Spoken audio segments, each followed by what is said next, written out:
Look, JDBR.com, this is John's report is for the 15th, and while the chaos continues, nobody can figure out really kind of what's happening from a geopolitical standpoint because are we attacking Greenland? I see NATO is sending forces into Greenland to support Denmark against the US.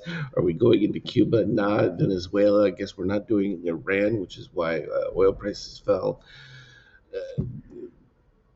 Yeah, that's part of the disruption, and it's an interesting one. I mean, we're still at the relative highs from an economics readings.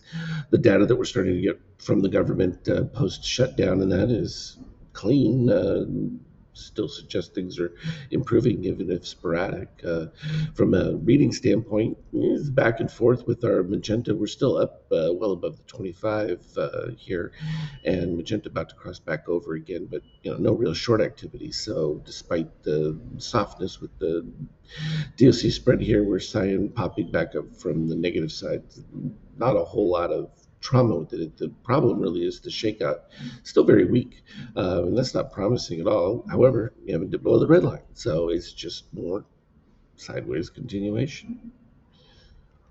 And that happens. I mean, there's just these periods where nothing significant is controlling factor, and because of that, we're sort of caught in this malaise. You can see it from the NQ standpoint.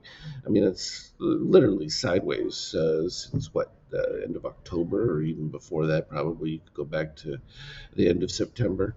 And we talked about all the reasons why, the delays and everything, and it's just all compounding. And now you're really delving into the fraud issues, and of course they're making that into the immigration. But you can see the number shifts in the dynamics and rentals and things like that, and I mean, it's going to have an impact down the road. It's just not yet.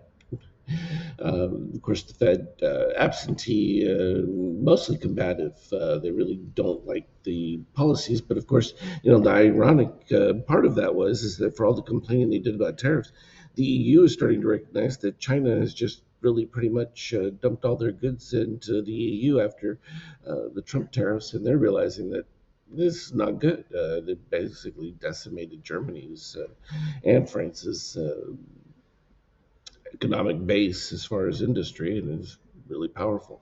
So the threat of battle with Iran lowering the tensions on oil a bit for now. It could always blare up. Of course, you get the Black Sea situation that we don't hear much about, but they're still attacking with drones, tankers and stuff in the Black Sea. It's potential ecological nightmare, but it's also going to eventually lead to cease of traffic in that area. How that really starts to impact things. Everyone's starting to recognize that there's more systemic problems within the eurozone than there is within the U.S., even though the U.S. has got its own share of them, and it's all a net boon for gold. So yeah, that's going to continue. No change at all. The excitement is building back into crypto now as they think that they've turned the corner, and maybe they're going to find a method to viable use. But at the end of the day, it still comes down to the fact that the massive deficit spendings across the globe are causing people to look for alternatives. When you look at it from R50K, so the short took all the way until the middle of the day yesterday, and we still dripped down a little bit further with the MBI white leading. That's kind of flipped around at this particular stage. So all fairly clean. That's the long and the short of it for now. As always, anything relevant, though, I'll let you know. Trade well.